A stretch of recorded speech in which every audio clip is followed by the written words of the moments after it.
Hi, I'm Kat. I wanted to share a story with you from when I was younger and my dad used to do Sunday school.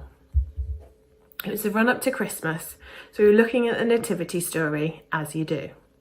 And I remember he asked us all a question.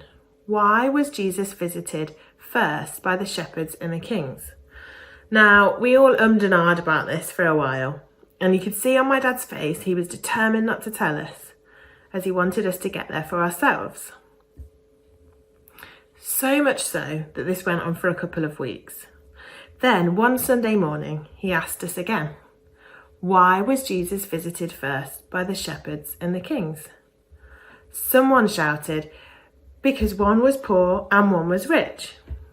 Well, you can imagine my dad's face. We had finally gotten there. Jesus had come for each and every one of us.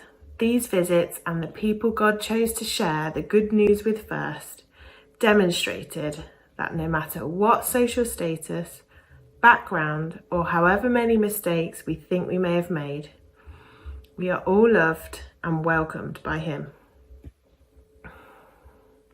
As Romans 10:13 says, for anyone who calls on the name of the Lord will be saved.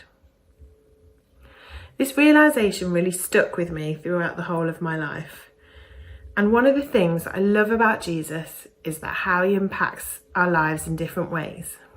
He is a personal God who wants a relationship with us. And because it's personal, that relationship looks different for each and every one of us.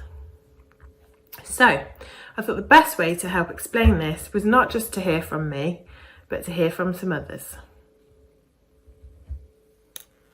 I think for me, I find my relationship with Jesus really important. This is partly because I've been excluded before, as many other people have, and whether that's from a conversation or a friendship group or an event or even a church, I know that my being in the presence of Jesus, I am 100% included and I'm 100% welcome. I feel like because of my relationship with Jesus, I've been able to shape my ideas of my future. Although I don't quite know what that is, I know that I want to be an includer rather than an excluder. I know that I want to be able to include those that are usually pushed to the side. And I believe that this is because of my relationship with Jesus and the way he accepts me, for me to know how important that is for me and for others. So this is what it's like for me to be in a relationship with Jesus. I was asked how God has impacted my life and my relationship I have with him. God impacted my life dramatically in 2012. They say one touch changes everything. In my journey, this is true. He literally blew me off my feet. Not only did he change the way I think, my actions, but my whole concept on life. In just that moment, to me it felt like hours, it was just minutes. Not only did he change the way of living, but planted a seed inside me. I felt a sense of ability to sense things within people just by listening to his voice. At first I was completely freaked out, and sometimes still am. Before River Camp I classed myself as Christian, but only went to church at christenings, weddings and funerals. I never read the Bible. I was hurting, grieving, not only for my stillborn twins, but also my husband that left me 2 months after the twins, leaving me with 2 young boys. I was completely lost. I would walk around with a stabbing pain in my side. His touch completely changed my life, and now I get to live my life as a proper Christian. He has given me the ability to see things he wants me to see. He talks to me through his voice in my heart. I always know when he's talking to me, as I get a funny feeling like warm butterflies in my stomach and my heart races. I've sensed things and I've felt things and prophesied that can only come from God. I try to listen to his word, but always feel scared that I might get it wrong. I always think, why me? There are better people out there, people that are more worthy. I think that's one of my insecurities. But I feel God must see something in me that I don't. I know there are loads more to learn and see, and it's like baby steps in trusting him. This year, I felt like most of it's been in a constant battle, and I'm stuck in this huge storm. I think it puts pressure on my relationship with God, but I know He's always there, and I feel Him at my side, helping me, watching me, just to stay on track. I feel He energizes me when I have nothing left in my tank. By walking, listening to UCB, it seems to be the right words or song, and I know He's holding me up. Hi, my name's Ian, and I've got a confession. I absolutely love Christmas. For me, it's the best time of the year. It's so full of joy, so full of happiness, and I love this time of year where people just put their Christmas trees up and there's lights up and everything's full of light and decoration, and there's an anticipation of joy.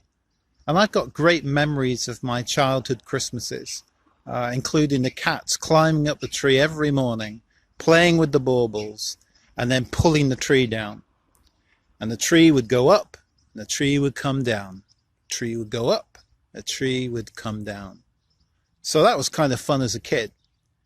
And Christmas always used to be, for me, about presents, getting presents, giving presents.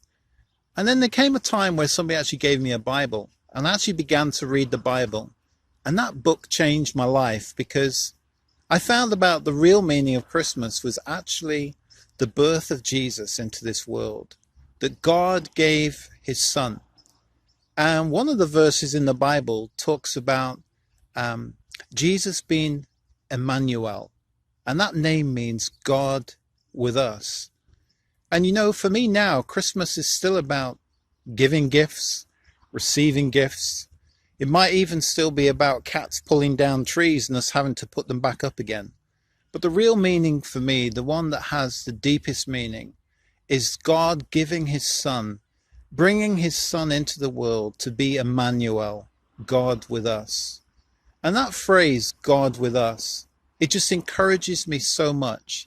It means that for me personally, that no matter what trials I might go through, no matter what struggles I might have, God has promised himself, I am with you.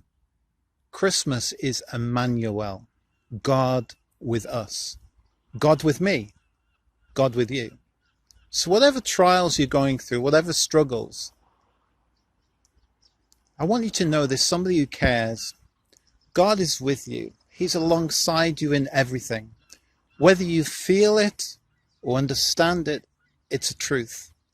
God promises he will never let us go. He will never forsake us. He will always stand by us.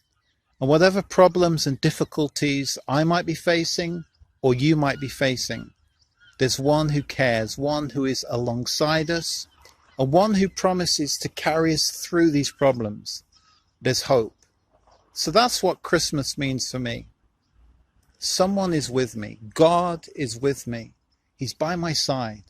And he promises that whatever struggles I'm going through, he'll bring me through it. I'm never alone.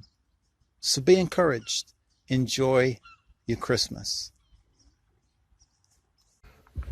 Isn't it great how these people have different connections with Jesus?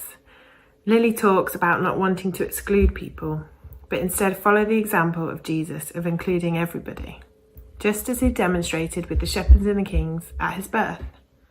And Ella wondering, why me? Surely there's somebody better. And I'm sure that the kings and the shepherds thought this. And I'm not sure about you, but I often think that I'm not good enough or perfect enough. But God wants connection with all of us, as any good father would with his children. As Will touched on last week, you only have to look at the Bible and realise that it's full of imperfect people that love Jesus and want relationship with him. God doesn't want to force us into relationship. It's not how loving relationships work. Loving relationships work when both parties sacrifice for the other because of love.